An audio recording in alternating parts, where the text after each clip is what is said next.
Ya, halo YouTube, kembali lagi di channel FZ Catur. Nah, kali ini kita akan mengulas game ke-11 dimana sang Gugas Domaraju memegang buah putih, sedangkan sang juara dunia Dingliren memegang buah hitam. Nah, bagaimana keseruannya? Langsung saja kita simak videonya. Oke kawan, pembukaan diawali dengan langkah ready opening kuda ke F3. Nah, dan di sini saya kira ini adalah pembukaan terkuat dari seorang Gugas Domaraju, karena di beberapa pertandingan sebelumnya juga memainkan langkah kuda ke F3. D5 langkah yang dipilih oleh sang Dingliren untuk menghadapi ready opening, dan di sini dibalas langsung ya dengan C4. Nah, biasanya kemarin dia menggerakkan dulu ya pion yang ada di G3, baru itu gajah dimainkan, baru itu ada langkah dorongan ke D4. Nah, di sini di game yang ke-11 ini cukup unik sekali karena dia langsung mengancam hitam ya, dan dilema dari hitam apakah dia akan memakan menerima gambit yang tentunya akan merugikan hitam, ataupun dia akan melindungi seperti mendorong ataupun bermain dengan C6 ataupun E6.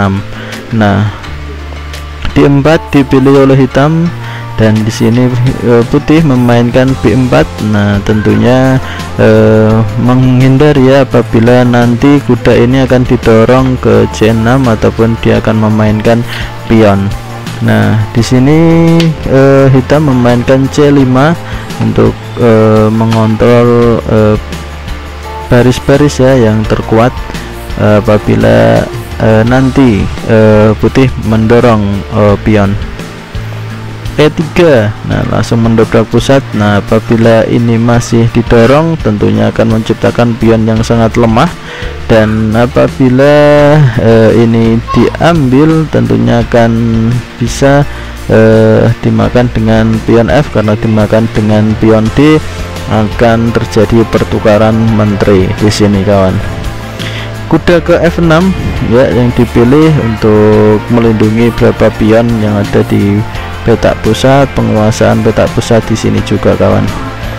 A3 dipilih ya apabila nanti dimakan kuda bisa dimakan balik dengan pion. Gajah ke G4 membuat pin terhadap kuda. Nah, karena apabila nanti ini dimakan, nah ini tidak bisa membantu ya untuk memakan pion karena sedang dipin oleh gajah di sini. Memilih langkah memakan D4, kemudian hitam memakan D4 juga, dan langkah H3.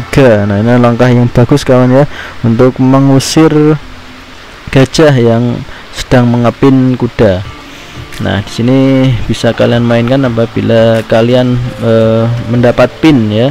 Nah, bisa kalian dorong pion yang ada di ujung papan.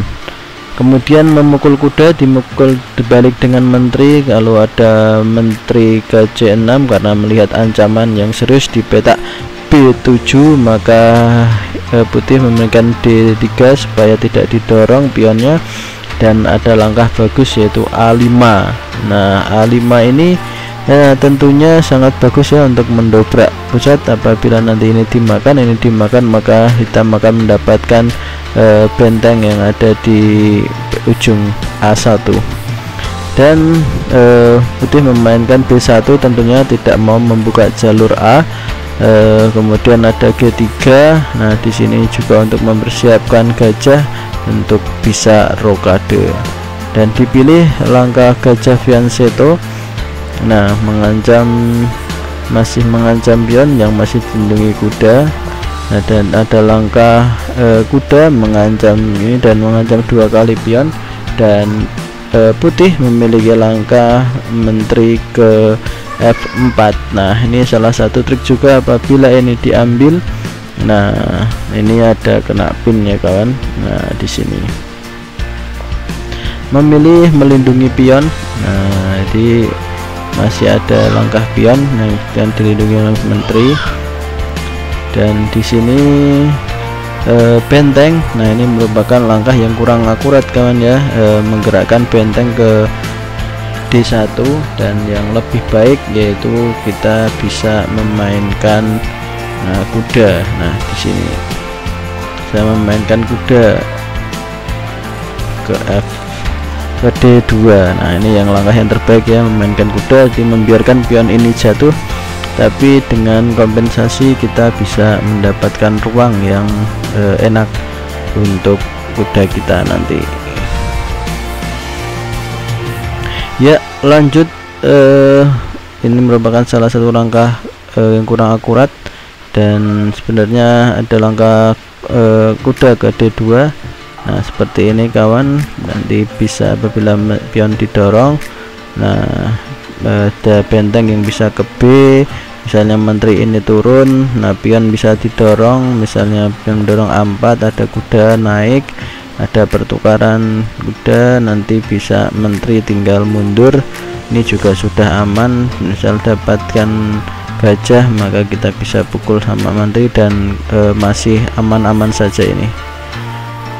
Akan tetapi tidak bisa melihat itu, bahkan hitam membuat suatu ke langkah yang tidak akurat. Yang terbaik yaitu adalah E6 kawan ya, jadi mendorong pion yang ada di sini, segera membuat gajah ya, meluncurkan gajah juga ya. Ada pion didorong, dan di sini menteri diancam, membuat pin ganti kepada hitam dan menyerang menteri, membuat pertukaran menteri. Nah, akan tapi ditolak dan menghindar, dan di sini terlihat cukup jelas untuk pola penyerangannya, sudah di titik pion lemah. Nah, di sini ada langkah kesalahan kawan.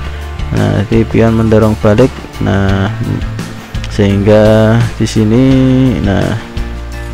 bisa harapannya dia ingin naik dan ikut mengancam pion yang ada di B7. Nah, kan tetapi di sini hitam juga melakukan kesalahan dan terpancing ya, melindungi pion yang ada di sini, sehingga langkahnya sudah sangat pasif.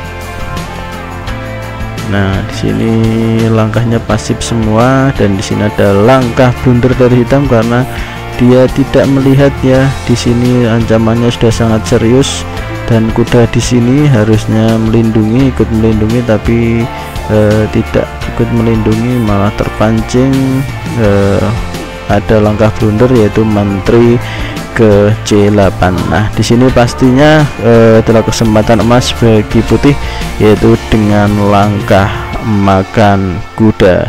Dan di sini apapun jawabannya tentunya akan menguntungkan, merugikan ya untuk hitam, dan menguntungkan untuk putih. Apabila dimakan maka ini akan dimakan, apabila dimakan balik maka akan dapat benteng. Pastinya dua benteng ya akan kalah ya, karena satu benteng satu perwira. Nah, tentunya akan keunggulan untuk putih. Nah, oke, itu saja kawan yang bisa kita simak di game yang ke-11 ini. Semoga menginspirasi kalian tentang pentingnya konsisten di dalam menyerang petak-petak lemah.